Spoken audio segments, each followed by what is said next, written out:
Good morning, ladies and gentlemen, in the crypto and Bitcoin universe. This is Don, the hardest working nobody in Bitcoin, along with Troy, the hardest working nobody in crypto. This is the Defion Productions podcast. This is the first podcast of 2025. This is the year that we've been anticipating since we started this podcast back in the latter part of 2022 when we talked about this upcoming bull run. You know, we got, I think, more than we expected in 2024. And 2025, I am thinking that we're probably going to get more of than what we expected when we originally started this podcast. Real quick, I'll go through the prices. We got a price of Bitcoin currently of 96,779. Total market cap of Bitcoin 1.91 trillion. The second biggest crypto, Ethereum, trading at 3470, and we have the total market cap of crypto at 3.33 trillion. Bitcoin dominance at 56.37%. The Fear and Greed Index at 49. Troy, how you feeling? I'm feeling great. I'm very, very excited for this year. I like to see the new yearly candle open. I had something actually pop up on my memories from 2 years ago, 2023. Let me share my screen real quick, and I can show you what I mean by that. It's all right. So as you can see, it's on Facebook. This was January 1st, 2023, and you can see the Bitcoin yearly trend up, up, down, up, up, down, up, up, down. 2023 was up. Rich, is he able to share a screen? Are you sharing? Because I don't see anything. I'm sharing. Yep. No, it's okay. Yeah, I can see it. Yeah, I can see it now. I remember you posting that. You posted that yesterday, right? Well, yes. This was the memory from years ago. So yeah, up, yeah. Down, up, down, up, down. Obviously, you know, this is just a historical trend. And you have up 2023, 2024. And if you look at the yearly candle I posted, is the bottom end. What did I specifically post? It said new yearly candle just opened on Bitcoin is the bottom end. We were trading at 16,547 on Bitcoin. And what I do is, as you can see here, that was the bottom candle. So these are yearly candles, and you can see this engulfing candle, and three, and then 2020 we're sitting at 96,800. So I'm very optimistic for this upcoming year. I mean, I hope people are seeing what we're seeing, but tune in because we're gonna be doing these every single week for the rest of the year. So yeah, I'm feeling great. I want to start out this podcast with something that Defion, the author of the Bitcoin Standard, tweeted out on New Year's. I think it's really good. It's a really good starting point for the podcast today. We can kind of talk about our thoughts on it. Which post is that? An X post? Yep, it's Defion's post. I'll read it while you look for it and get it up. Bitcoin has now been working and trading for 15 full calendar years. It's time to see how it's doing and run some numbers. On January 1st, 2010, there were 1,624,000 Bitcoin in circulation, trading at around 0.001 cents each. The total market cap of Bitcoin was $1,624. On December 31st, 2024, there were 19.803 million Bitcoin trading at around $93,389 each for a total market cap of 1.85 trillion. In total, over the 15 years, the size of Bitcoin cash balances has increased by 11 trillion 400 billion percent, or around 11 billion percent. If during the next 15 years, Bitcoin grows at only 1/millionth of its growth rate over the last 15 years, it grows to a total market cap of around 210 trillion, making it larger than all the world's fiat currencies and government bonds combined. In such a world, a government be able to keep its shitcoin alive if it doesn't inflate its supply too much, a big if, and even bigger may, Whether they do or not is largely inconsequential because either way, inflation won't be able to touch the majority of the world's wealth. Any Bitcoin bearish thesis needs to present a coherent explanation for why Bitcoin's next 15 years are going to have a growth rate that is significantly lower than a millionth of the rate over the past 15 years. Don't expect to hear one from people who get paid from the inflation Bitcoin will kill. Happy 2025. Fiat is over if you want it. And then it's got the Bitcoin price history chart since 2009. Today is January 2nd.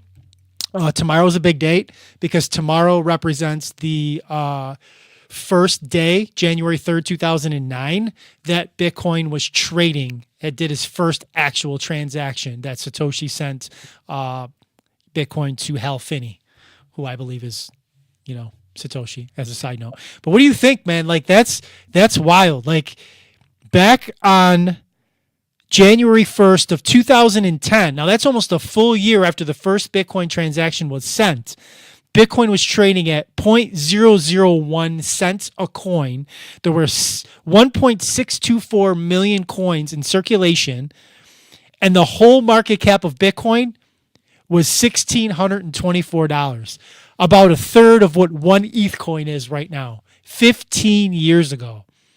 That's insane. I mean, this shows how successful this financial asset launch was, especially that we have the ETFs, like the ETF, Bitcoin ETFs were the most successful launches out of any ETF that's ever created. So this just shows like Bitcoin's trajectory is inedible, but like the thing is like, how are societies and governments going to adapt to this disruptive presence? Like, will the next 15 years be the same, or is this like the power of law of diminishing returns?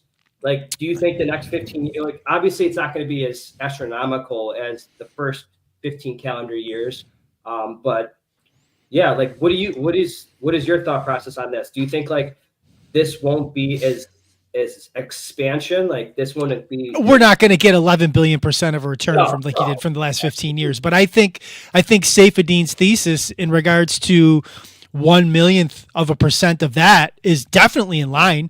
Hitting 210 trillion of a market cap in 15 years, I can see that happening. Absolutely. In how many years? 15. In 15 years. Well, if that was the case, this 10x the market. What's the market cap of gold? The market cap of gold right now, it'd be a little bit more than 10x because I think the market cap of gold is like 18 or 19 trillion ish. Yeah. So this is a very interesting tweet because even if it's 1/1,000,000th of its previous rate, taking the last 15 calendar years, which is fair, staggering 210 trillion market cap. That's conservative. Yeah, because you also have to remember, like the total market cap of global assets right now is anywhere, depending on who you talk to or who's having the conversation, is around 900 trillion, right? So you figure in 15 years with inflation, we're talking about, God, what's the next quadrillions? Like we're in the quadrillions of global assets. So 210 trillion being this specific asset, Bitcoin itself, is definitely within the realm of possibility. Knowing the properties of Bitcoin, the scarcity of Bitcoin, and us knowing it's the best asset that you could possibly own, and in 15 years, much more of the global population will know that. You'll have many more of the boomers. I hate to be morbid, but many of the boomers who are poo-poo on Bitcoin now will be gone, and it'll just be the Gen Zers and the Gen Xers like us that are around and catapulting this.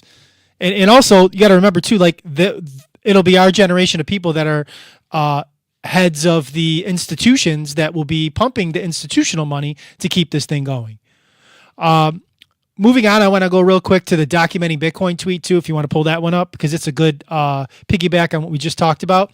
It's the investment returns this last year. I'll start from the bottom and I'll go all the way to the top. Yep. So U.S. bonds for 2024 were up plus 1%. Oil was up plus 1%. I pulled it up. Commodities plus 2%. Real estate plus 5%. Cash plus 5%. Emerging markets plus 6%. The Dow Jones plus 13%. The S&P 500 index, which most people point to as the stock market when they talk about the stock market in gains, plus 25%. The NASDAQ, the tech sector, plus 26%. Gold had a really good year, probably one of its best in a long time, plus 27%. And leading the way, once again, as it has for the last decade plus, Bitcoin, and in 2024 was up plus 121%.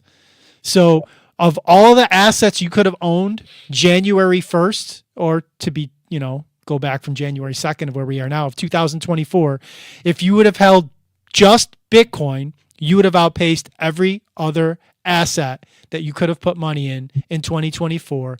And it's universally known that it's the odd number year that you get the best returns in any Bitcoin bull market. If you look at 2020, the returns in 2020 were high, but the returns in 2021 were much higher. So if you got plus 121% in 2024, what kind of percent gain are we going to get in 2025, where we're sitting at almost 100K Bitcoin? So 100% from here would be 200. 200% from here would be 300. So like, what do you think? Where do you think we go? Do you think we get? I mean, if we just equal last year, it's 220. We're at about a $220,000 Bitcoin. Charts I do want to show, but before we move on to the charts and I share my screen, I do want to talk about like gold. Like I'm very like that's insane to see gold actually outperforming the NASDAQ. Stocks. Yeah, stocks, and we already know that the NASDAQ and what's carrying these indices are the top 7, mega tech companies, and it blows everything else out of the water. So we're the Nvidias, the Apples, the Microsofts. So that's cool to see gold. I don't think I've ever seen gold actually outperform a tech stock before, but obviously we had I'm sure it has, but it hasn't in recent memory that I can think of. Yeah. So that's cool to see. Obviously Dow Jones underperforming, but what I also noticed here is cash outperforming U.S. bonds. And oil. Oil. Yeah. I mean, yeah. So this is my thought process is when people talk about diversification and, diverse your set of returns, is diversification still the key, or is concentrating your bets and going all in on the high performing assets more rewarding? And obviously, as you can see right here, if you go into the calendar year of 2024, just holding Bitcoin, you've outperformed not even, any real estate, just Bitcoin, you're outperforming all these other asset classes. So that's interesting. Yeah, and it goes back to the conversation we had before where diversification is a myth for people that are trying to acquire wealth. You diversify when you're wealthy. When you're extremely rich, then you diversify because you've accumulated the wealth. Nobody accumulates wealth by diversifying their portfolio. Yeah. No, I completely agree. I'm going to go ahead, and before we move forward, I want to share, because you were talking about like where we are in the cycle. Rich, I'm gonna pull up some charts here. I'll just share the entire screen if you guys can see. Do you see that? Yep. Okay, perfect. So where are we on the cycle? As you can see, these are different eras. The eras represent the halving events. Obviously, the first halving event, the first era represents the day in Bitcoin's history when the subsidy was 50 Bitcoins. And then every halving event, it gets cut in half to 25, 12.5, 6.25, 3.125. So the current era right now, our subsidy is 3.1. Current epoch. Yeah. Current epoch. And this is where we currently are at the cycle. So we are definitely not at the top. The probabilities of us topping are not even 10%. Like I don't believe it's even close. So you can see that. And if you ask a Maxi, it's 0. Well, this is a cool chart. I know more advanced economists would be like economists would be like, this is like a not a useful chart, but this is just for like beginners to understand like kind of where we are. We're nowhere near like where we are. Like Bitcoin's price, people are like, oh my God, Bitcoin's at 98,000. It's so expensive. Like we're still cheap. We're still in the accumulation period. And I'm telling you right now, we're in a mean reverting market. Like once we hit 108, this is more technical, and we pull back. Now we're ranging. Now we're in that accumulation period. We're not in distribution. We're in accumulation. So this is the time to really double down on obviously the assets you believe in. We still have time based on the rainbow price chart. We've all seen this. Everyone's seen this chart that's in this industry. But another thing, because I know Don, this is your favorite. Oh, well, let's talk about the fear index real quick. It's 70. And for people that don't On know, CoinMarketCap, it was 49. It's kind of really? weird. Yeah, it was 49 on CoinMarketCap. Well, to be fair, when we're looking at the fear and greed index, we can be in greed. Like this isn't an indicator you solely rely on by no means. But for those people that don't know what are the components of the index, it's volatility. So you're measuring recent price changes to assess market stability, because obviously high volatility often signals fear. It's looking at social media like Twitter, like platforms like Twitter, Reddit, increased activity, Google searches. looking at Bitcoin's share of the total crypto market cap. Higher dominance can indicate a cautious market. We know that the Bitcoin dominance, but it's increasing. We're often signaling, be cautious. And it monitors Google Trends and surveys. Again, you don't use this solely rely on it. But the next chart I want to show you, this is your favorite chart. Just by looking at this, you already know what it is. It's the circulating supply explained. And right now we have how many in circulation? 19.8. We already know there's 21 million Bitcoins in existence. 19.8. Technically, it'll be a shade under 21 million. It'll never actually be 21 million, but that's another conversation. Yeah. But you can see that we have about 5.66% left to mine. Like, look at that right here. Over the next 15 years? It's crazy to think that 5.66% Bitcoin left to mine is going to happen in 2140. So do you want to quickly just run this down real quick, and then we can move on to the next one? What I want to talk about that's definitely relevant to this chart is the fact, especially now where I've had a lot of newbies come in and ask me about, is now the time? Am I too late? All the conversations that people have when they come in every cycle, and they talk about, hey, I only can buy $100 of Bitcoin a week, or maybe $100 of Bitcoin a month, or $20 or $25 of Bitcoin here or there, and they're getting like 20,000, 50,000, 100,000 Sats, and they feel like, because of number bias, that's not a big deal, and they're not really doing a lot. But when you take a look at a chart like that, and you look at like the next 115 years, there's going to be a fight for Sats. Like, not a fight for Bitcoin, like whole coins. There's going to be sat fights, because we're going to get down the line of some of these epochs. As you look down, there's like 32 epochs, I believe. I don't know, my math might be off a little bit. We're in like the fourth epoch. We're so at the beginning of this, right? We're going to have epochs where you're literally going to be mining for sats, not mining for coins. Like, mining rewards are going to be Satoshis that you're going to get for mining blocks. So again, for me, it's easy because I've already made peace with the fact that this is a generational thing, the stacking that I'm doing. I'm not spending my Bitcoin. I won't spend my Bitcoin. I'll be passing my Bitcoin down to my family, to my kids, to the lineage, to the grandkids, the great-grandkids, and so on and so forth. So if you start thinking like that in those terms, again, I remember getting sats back in 2015 and stacking like 1 million sats or 2 million sats in a day. You know what I mean? Like, just doing odd things and earning them. And it's like, that's like $1,000 or $2,000 in today's dollars that I was doing back then, a decade ago. And back then it was like $2, $1, $3. You know what I mean? It seemed like nothing, right? So your $2 or $3 today that you're getting, or your $20 that you're doing today, or $30 or $50, think about what that could be in 10 years, 15 years, or one of your great grandkids holding on to those sats 30 or 40 years from now and being like, man, Grandpa was a savage when he got those $50 of sats back in 2025. And here we are sitting in, 2050 or 2060, where that's God knows how much money that's worth at that point in time. So I think looking at a chart like this brings people back into perspective to keep that long-term time horizon in focus when they're stacking sats today. Don't think about what you could have got yesterday. Think about what you can get today, and think about what that will be in the future. Mm-hmm. Yeah, yep. And then if you look at the next chart, you can see that this is doormat. These are Bitcoin doormat coins that haven't moved in over, I believe, 155 days. But you can see that more people are stacking and holding it. They're not selling it. People are using it as a store of value. They're not using it to trade. I mean, you do have those short-term traders, but there's more long-term traders there's whales that aren't spending their Bitcoin.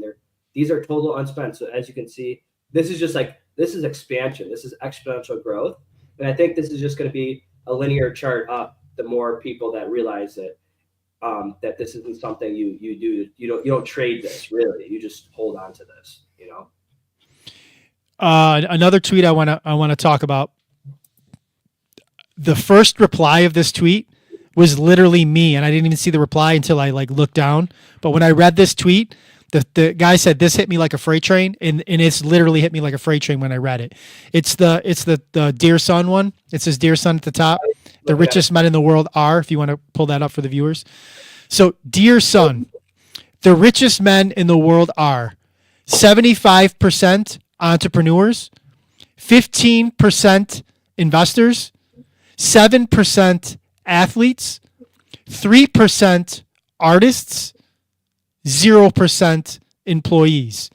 Nobody got rich with a salary. It's a scam. And then, that first message, that first comment, this hit me like a freight train. And you got people that get up every day and dedicate a third or more of their waking hours to earning money, earning a salary, to, in many cases, just get by. In the United States, something like, depending on where you look, 60 to 80% of people are living paycheck to paycheck. So people are devoting, 8 to 10 hours of a day that they might be awake for 16 hours if they sleep 8 a night. So in some cases, half the time that they're awake. So a third of their day, not their waking hours. Sometimes 50 to 70% of their waking hours they devote to going out, earning a salary, earning money to just get by. And that mentality is never going to get you ahead. In many cases, it doesn't even get you to the mean, right? Mm-hmm. So you got to start looking outside of the box. You got to start looking at other ways and other areas. And again, this being the first podcast of 2025, and both of us, because we've talked about this offline, both believing this is going to be the biggest, most important year in Bitcoin of any of the years that we've seen, right? You could say 2024 was up to this point, but I believe 2025 is really going to be that year, especially if when President Trump takes office, we start to see some of the things happen that he's promised and said were going to happen, as well as some of the people that are in Congress have said they're going to support happening, mainly being the SBR, the Strategic Bitcoin Reserve, putting Bitcoin on the balance sheet, watching other nation states and other sovereign wealth funds follow suit, and just the avalanche of what it might look like with the United States doing it and then other countries following suit, sovereign wealth funds, and just more companies putting on their balance sheets, and just watching number go up and seeing the potentially astronomical numbers that we may get in regards to just price. But this is definitely going to be, in what I believe, we may have already passed this, so I may be wrong on this, but this is going to be the last opportunity for normal, regular, everyday people to accumulate any significant amount of Bitcoin. 2025 is your last opportunity. You had a great opportunity in 2024, but if you missed that, we can't go backwards. 2025 is the last opportunity for... Excuse me.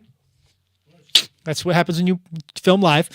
The last opportunity for everyday people to accumulate any sort of significant Bitcoin. Right now, when we started filming this podcast, and I'll give you an up-to-date price because we can do that, 24/7 trading market. We're pumping 97,500. We're up 1,000 since we started filming this podcast 23 minutes ago. So we got a little bit of a pump going on. So we're at 97,500. If you wanted 10% of one coin right now, it would cost $9,700. There's a lot of average people that could still afford to do that if they wanted to buy 10% of one coin, 0.1 Bitcoin. $9,700 will get you 1/10 of a Bitcoin right now. 4,500 to 5,000 can get you, 0.05% of a coin. 1% of a coin is still doable at $970, right? And if you have around $100,000 that you can play with for some reason, you can get a whole coin. You know what I mean? So it's still doable for some segment of the normal population. When we start getting these higher price points, higher valuations, it's just pricing more and more people out to be able to get a significant portion of the network.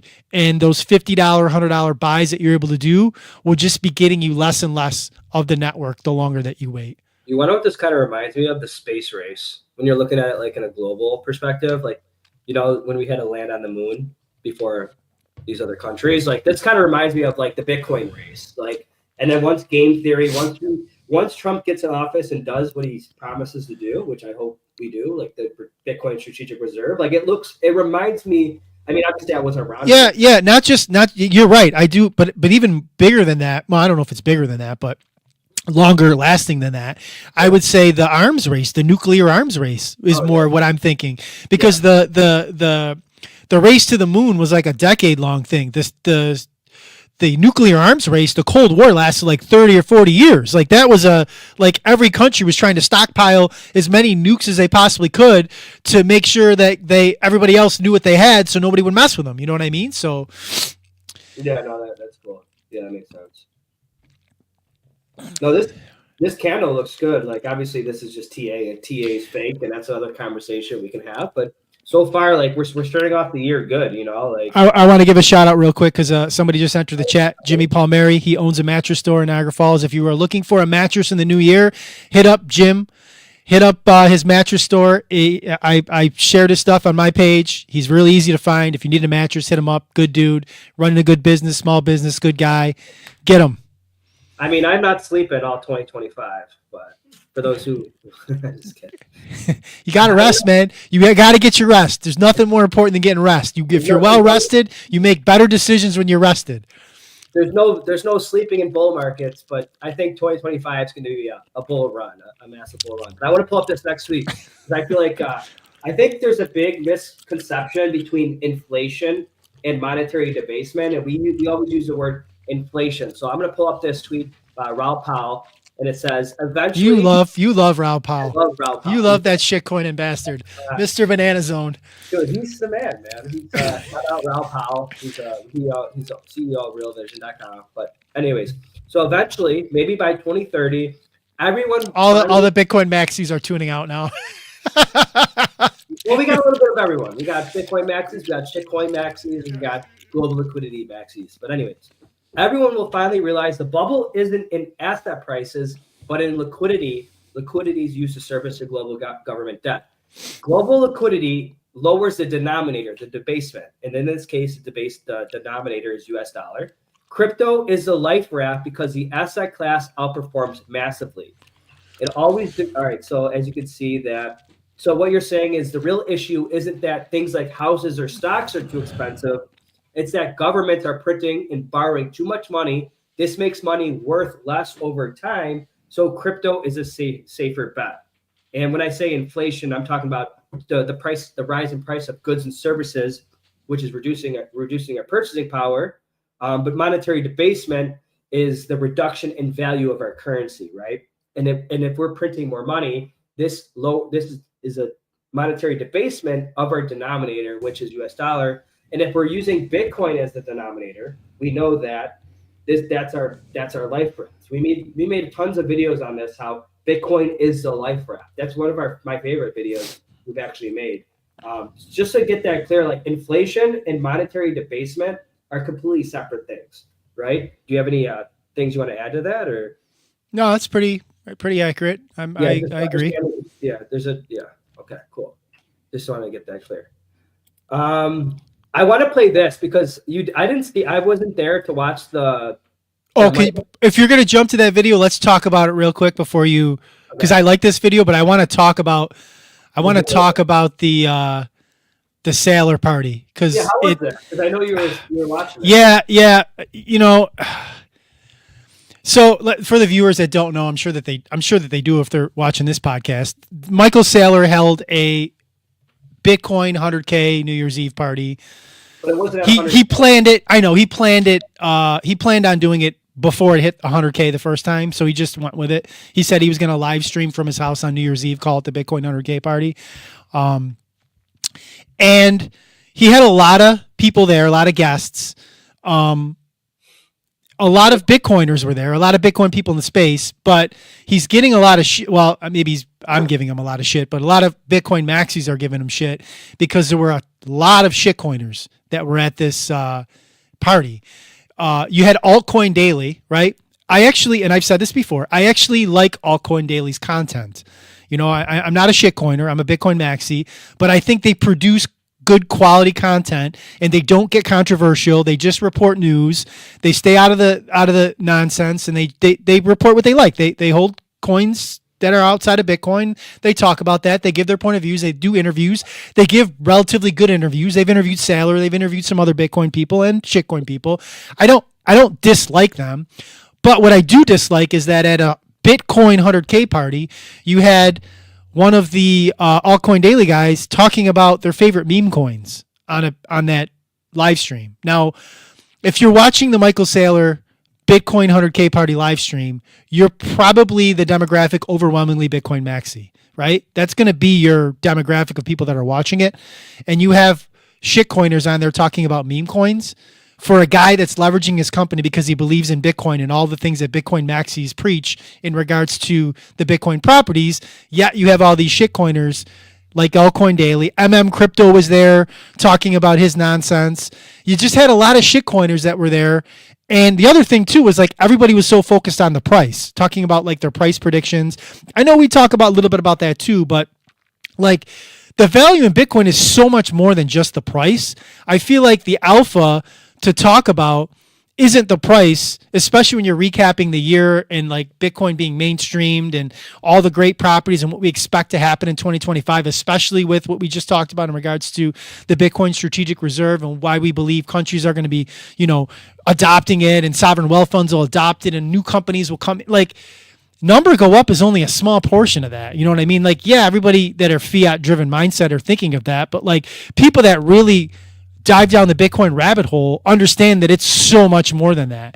And I was just disappointed that, at a Michael Saylor Bitcoin 100K New Year's Eve party, you had a lot of shitcoin talking, a lot of shitcoin and it was like the who's who of influencers, and I use that word super loosely, were platformed and being interviewed and it's like a lot of these dudes are just, I don't feel like they're the best of our space, and I was disappointed in that. So I got that out of the way. Now you can jump into that.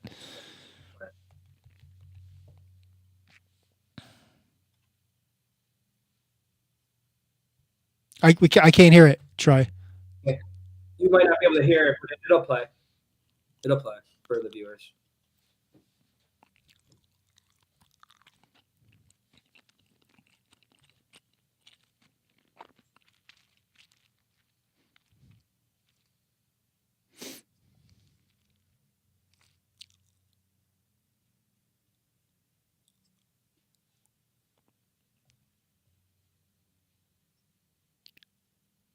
So Maybe it's not playing. yeah, it's not. I don't hear anything. But I want to talk really quick because a couple of things. Number one, Bitcoin Magazine was like, I don't know if you want to call it sponsored, but they were hosting the.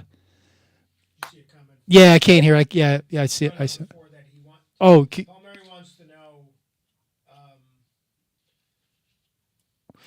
yeah, I see it. So Jimmy Palmieri did write a message. Troy, I want to hear your point of view. Why you think TA is fake? TA is fake. Well, Yeah. When I first got into finance and stuff, I was like a trader and I would use it to trade. But I think it's fake because all you're really doing is like lines on your screen. Like if you're just doing trend lines and stuff like that, like obviously there's moving averages and like technical indicators that you can use, but there's people that like solely rely on like the RSI or the MACD. And I was one of those, right?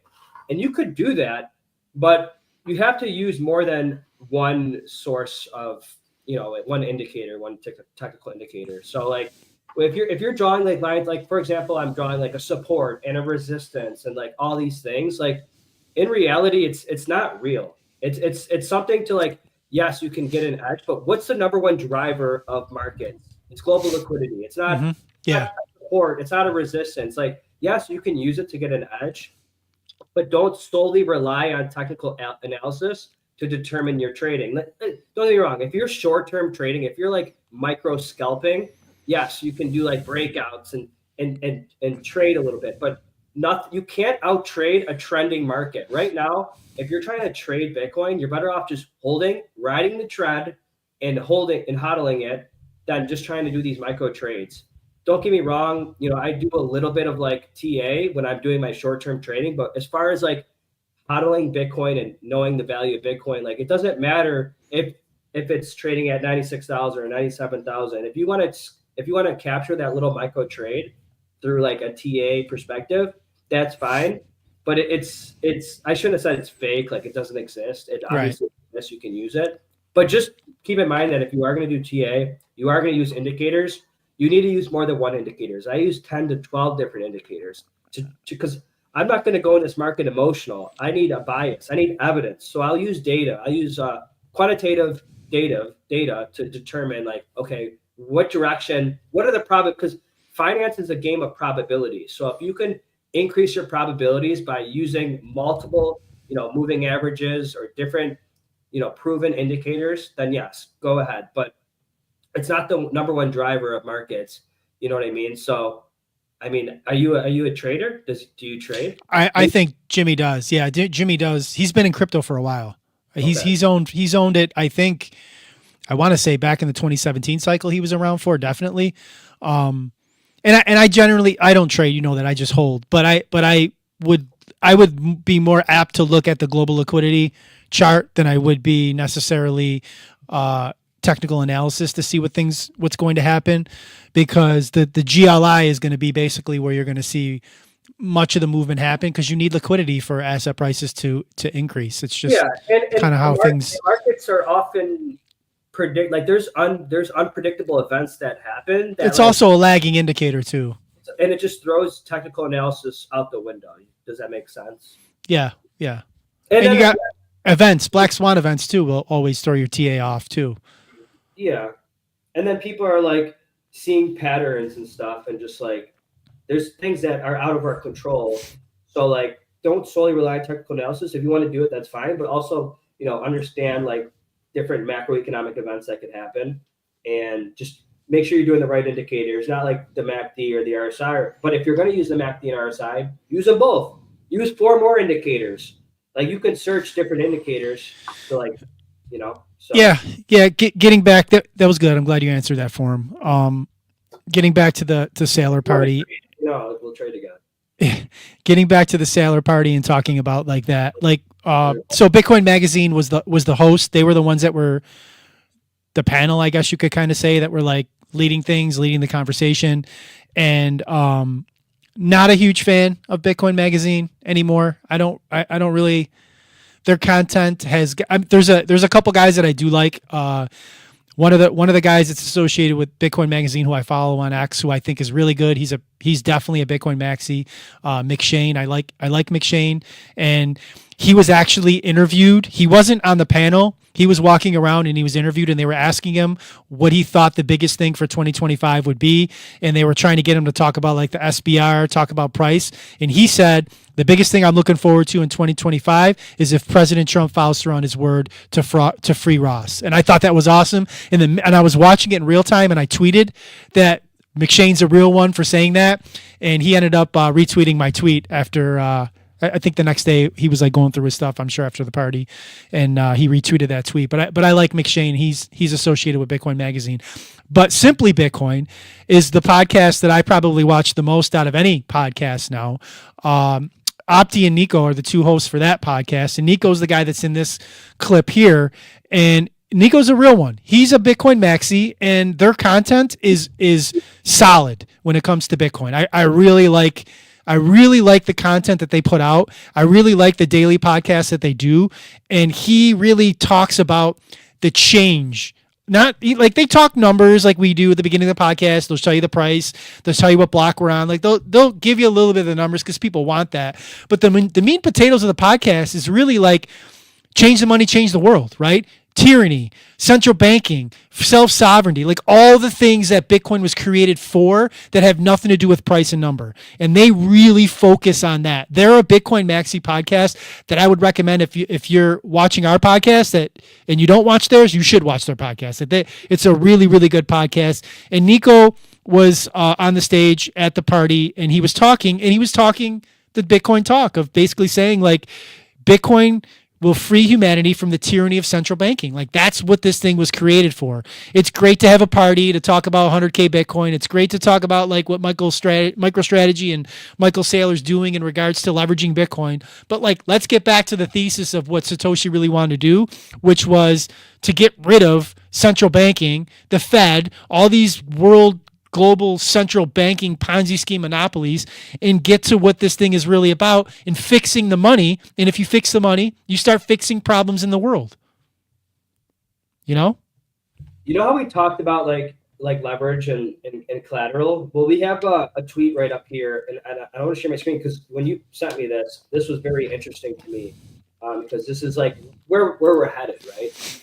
Yes. This shows by Cointelegraph, it says crypto-backed mortgages allow you to use Bitcoin, Ether, or other crypto as collateral for a loan without selling your assets. This process includes selecting a lender, locking your crypto in custody, appraising the property, and agreeing on loan terms. Benefits include tax perks, faster approvals, and access to liquidity while keeping your crypto investment intact. And that goes back into like never selling your Bitcoin. And there's going to be more products out there as we mature that in this ecosystem that you'll be able to take your crypto, put it up for collateral without actually selling it, and being able to get loans without selling and giving away your Bitcoin. And there's just like a chart right here. The other thing that it does is it eliminates the FICO system. Like you don't have to worry about what your credit score is and being what's the word I'm looking for? Like discriminated against. Like you don't have to worry about discrimination because the banking system, the traditional banking system, can discriminate not just based on your FICO score or your credit rating, but just like how you look, how you talk, how you dress, how you walk, like all the human factors that a banker can just say, I don't feel comfortable giving you a loan, so I'm not going to do so, is eliminated when you come in with assets and collateral in something that can be easily liquidated like Bitcoin and say, hey, I'm going to post, like, again, I've said this before, I'm not ready at this early stage in the game of products like this to put my Bitcoin up in those types of things. I'm waiting for this ecosystem to mature, but I think it will mature, and I think it'll mature rather quickly, but it does give people an opportunity to put up their Bitcoin as collateral and get access to things that maybe their credit wouldn't allow them to, or maybe how they look, dress, talk, act, where they live. A bank would say, we're not, you're deemed too risky and we won't give it to you. And I've never sold my Bitcoin to this day. I've only bought, but this makes me comfortable knowing that like if I just hold out for a little bit longer, I don't spend my Bitcoin. I spend any cash flow that comes in with the business. I use that instead. There are going to be alternatives, and they may happen sooner than you think, where we'll have the optionality to do things like this. So that's cool to know, and that's makes me at ease knowing that this is a possibility. Because who knows, the first house I ever probably buy will probably be potentially using my Bitcoin as collateral. Yeah. But again, these have to be funded. Like that's why I like Uniswap. I like when these platforms give out like bounties. Like they'll give you a reward if you can find a bug in their system. They'll reward you $15 million. That instills trust in the user on these platforms. That okay, I feel comfortable if this company is willing to give out a $15 million bug bounty. If you could find a bug or a thing in their smart contract that could be exploited, then they'll reward you. So like that shows confidence in these companies or these products that, okay, your money's safe here. And again, I prefer doing this in a decentralized platform manner than, having it in a bank or dealing with all this friction I have to go through by going to a bank and all this discrimination against. So That's very interesting to me, and I'm glad you sent me that because Yeah, yeah. We can go to the Tahoe Bitcoin strategy tweet. Tahoe. Yep, that one next where it Oh talks yeah, about Saylor. This tweet here says what Saylor is doing is no different than what real estate tycoons have done in the past to become incredibly wealthy. Hold underlying asset, use said asset as collateral for buying more real estate on margin, repeat. Mhm. So the one of the comments below said, I wondered if his analogy of owning and building in Manhattan or beachfront real estate was tailored for Trump. Something had to get him past the threat to own USD. Seems like that would have been the perfect pitch. So this guy in the comments is saying he's wondering if the pitching of like digital real estate, beachfront property, and all that was kind of tailored for Trump, knowing that Trump was going to probably be running and potentially be the next president and be able to come in and do what he's about to do in regards to the SBR. Like that would be like definitely some 3D chess and some long game game theory that potentially could be what he was doing, because that's really, I mean, what Saylor's doing with MicroStrategy is really what real estate tycoons have been doing for decades, right? I mean, you accumulate, like, think about it. Like, if you're a real estate guy, like we know real estate guys in our real everyday life, what do? They buy a property, right? Buy the property, hold it for a little while, fix it up, and then use the property as collateral to do what? To buy another property. Buy another property, right? And then now they have two properties, fix up the second property, and now what do they do with those two properties? Use it as collateral for what? Another one. Buy another property, right? So that's what Saylor's doing with Bitcoin. He's leveraging up. He's using the asset of Bitcoin to buy more Bitcoin. You know what I mean? He's essentially created a money glitch with Bitcoin, and it's just wild to me that this late in the game of what he's doing, that no other companies, like there are smaller ones that have been doing it, and they're thriving, but none of the other bigger companies. There's just so much like old school fiat mindset people that are running these large companies that are missing the boat on a generational opportunity that we're going to look back on and be like, how did these other companies not see this and duplicate what he was doing? So let's say I gave you an argument that real estate generates cash flow and Bitcoin doesn't generate cash flow. Did you ever hear that before? Say that again. Like real estate generates cash flow, right? Yes. Bitcoin doesn't generate cash flow, right? So what would that, if have you heard that argument before? Yeah, of course. And do you agree with that argument? That Bitcoin doesn't generate cash flow? Yeah. Bitcoin is liquid. Is the real estate liquid? No. So you got that. Also, when you're talking about cash flow, you're not, yes, your properties can bring in money on a monthly basis, and there's tax benefits and all those types of things when you're talking about real estate. But when you look at an annualized return on what your real estate is bringing net sum to you year over year, Bitcoin blows it out of water, and it's not even close. Like the CAGR, when you talk about the CAGR number, the CAGR, like not even close. We just looked at real estate brought in, what was that number? Like it was plus 5% or something like that last year. Bitcoin was plus 121. If you hold Bitcoin over a long time horizon and you hold real estate over a long time horizon, your money that the fiat value that you're bringing in Bitcoin just far exceeds what you're bringing in real estate. And it's not even close. Again, there's no upkeep with Bitcoin. It doesn't cost you anything to hold on to Bitcoin. You can't lose your Bitcoin if you forget to pay taxes, or if you forget to pay upkeep, or you have a tenant that destroys your property. You got to go in and put more money. Like all those things don't exist with Bitcoin. On top of the fact that you're getting a higher annualized return holding Bitcoin, which is much more liquid than the real estate, right? So, okay, you own a $500,000 real estate property, and it's bringing in, let's say, $40,000 a year, and just I'm throwing numbers out there just for the sake of this argument. It's bringing in $40,000 of income that you're getting money on a yearly basis. Now, the 40,000, you still have to pay taxes on that 40,000, right? So it's maybe 27, 28, 29, 30,000 of actual after-tax money that you're getting, on top of the fact that in order to get that money, you got to go into those properties and fix those properties. You still got to pay taxes on those properties, not fall behind, pay water bills, all the things that if you don't do, your local municipality or governments are going to come hunt you down and try to steal the properties from you if you don't do those things. With Bitcoin, your annualized return is going to be higher, and at any point in time, you're completely liquid in the fact that it's a 24/7, 365 market. I don't have to go bring my properties to market, hope I find a buyer, wait 2 or 3 months for it to close to get the liquidity. Bitcoin, I can get the liquidity today, and in my bank account as quickly as tomorrow. So you're saying the appreciation of the Bitcoin asset itself is much higher, plus it's much more liquid.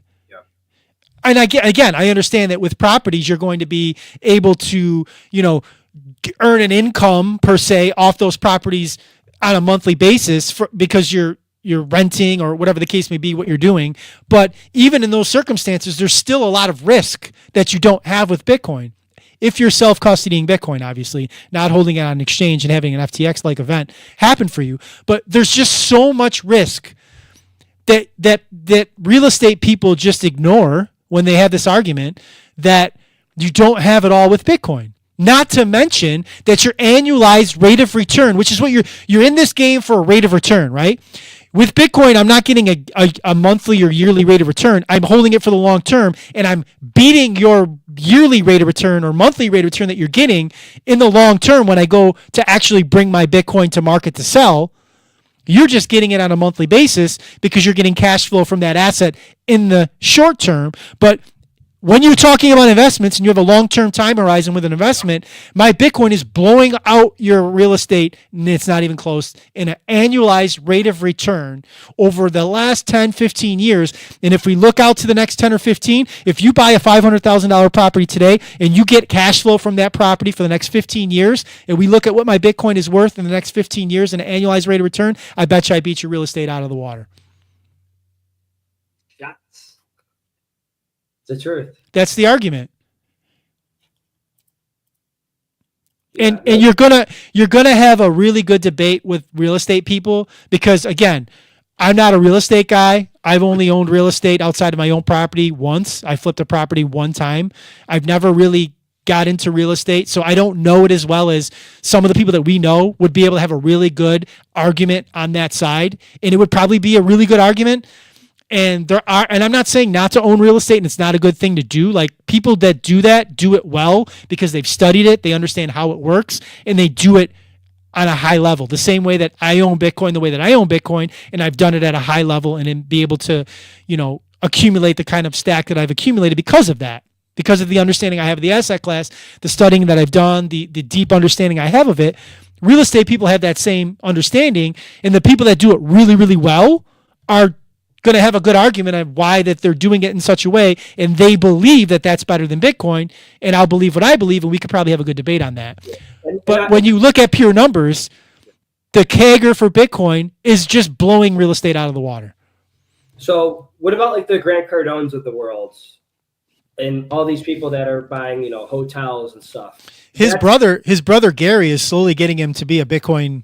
Well, I believe just started a fund for Bitcoin. Yeah. You can invest in this, whatever it's a syndication or however he does it. A portion of that money goes, allocated to Bitcoin and real estate, which I think is cool. Gary Cardone is a Bitcoin maxi. Gary Cardone runs a Bitcoin Spaces daily, and he's got Bitcoiners on there all the time, and I think he's got his brother seeing the light in regards to Bitcoin, and I think it's going to be hard for a Grant Cardone type who's just a real estate mogul, like he's a tycoon when it comes to real estate, to just like not continue to do that. He's going to find a way to mesh those two things, which is what he's done. Awesome. Moving on, I want to play this video. We got a couple minutes here left. I don't think we'll be able to hear it. What video are you trying to play? For the general public. This one. Oh, I can hear it. Yeah. Why 2%? Why is getting it to 2% so important? So that has become the globally agreed, essentially all major central banks target 2% inflation in one form or another.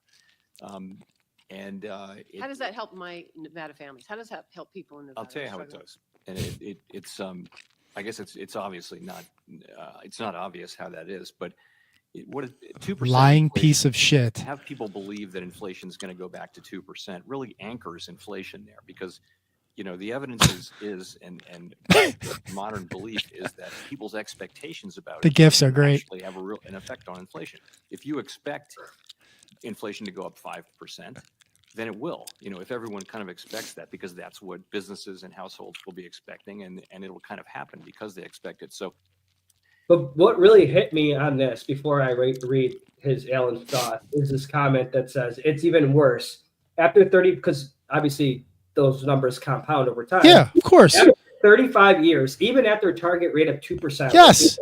Which we know that's their goal, right? Yeah. Agreed on, central banks are agreeing on our goal, our target inflation rate is 2% a year.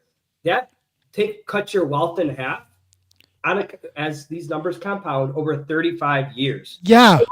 That's insane, dude. Bro, real quick. I have to let me find this. Let me see if I can look it up, because I want to get it correct. I don't want to I don't want to say it wrong. Can I read this? While I read it? Yeah, go ahead. Inflation is theft. At 2% annual inflation, you lose half your fiat wealth over 50 years of working. Over the past 5 years, we have actually seen more than 20% annual inflation, because all the money printing. To be nice, let's assume that the number is conservatively only 14% annual inflation over the past 5 years. That means you have lost half your fiat, your cash wealth over the past 5 years alone because of math. Income taxes are designed to prevent savings, and inflation is designed to steal whatever is saved. While I'm reading this, we're getting short on time. This is super important, because what you're talking about is this quote hits it the nail on the head, and I want to drive the point home. Look up Henry Ford quote on banking, so you can put it on the screen while I read this, because this is super powerful. I posted this on X. Henry Ford quote on banking. Google that, and it'll come up. You can find images on it. Henry Ford the first, the original OG Henry Ford from like the 1910s, said this at the iteration of the Federal Reserve, of what we know now as the modern Federal Reserve Bank, that is the Ponzi scheme that we just saw Jerome Powell try to lie to the American people about. Yeah. He said, "It is well enough that people of the nation do not understand our banking and monetary system. For if they did, I believe there would be a revolution before tomorrow morning." I say this all the time, and this is a great place to end the first podcast of 2025, because I believe that there's nothing more important than for people to do this. The average person has absolutely no idea how the actual system works, which is why they think that Bitcoin doesn't. They think Bitcoin is a Ponzi scheme or a scam because they have no idea that the system they operate in on a daily basis, that they give up half of their waking hours searching for and seeking money to fund the lifestyle that they have, or to just make the mean, is the Ponzi scheme and the scam. You just saw Jerome Powell, the head of the Federal Reserve, the most powerful entity in the entire global financial world, try to tell you that 2% inflation is good for the American people, which we just did simple math, because we're not idiots. We all went to school and passed math. We did basic algebra. 2% compounded over 30 years, which 30 years constitutes a average working person's lifespan. So you go to work for 30 years, busting your ass, giving up 50% of your waking hours away from your family for them to rob half of your buying power from you in that generation. You do all the right things. You save. You live conservatively. You do what they all tell you to do. Don't drink the extra Starbucks, trying to save the money that they tell you to do, only to have your buying power robbed from you over that 30-year span. If they do it at the 2% that they tell you, which we both know they don't. So they're robbing almost 100% of your buying power when they give you 3%. Or in the last 5 years, it averaged like 14%. You lost half your buying power in a 10-year span instead of 30. The system that you operate in now, the banking system, fractional reserve banking, the Federal Reserve 2% inflation rate, is the Ponzi scheme. That's the Ponzi scheme. The system you engage in every single goddamn day is the Ponzi scheme. Bitcoin is the opt-out to that Ponzi scheme. You don't have to trust anything. All you got to do is verify. And that's why we end the podcast with Don't Trust Verify. Yeah, I want to give a shout out to New Hampshire real quick. I want to end this on a positive note because that got me fired up. Shout out to New Hampshire. New Hampshire tax changes effective January 1st, 2025. New Hampshire's tax on interest and dividend income, the IND tax, will be repealed effective Jan 1, 2025. As a result, New Hampshire will officially join the ranks of states that do not levy an individual income tax at all. Taxation is theft. Congrats, New Hampshire. Go F yourself, New York State. Don't trust, verify. See you all next week. Peace.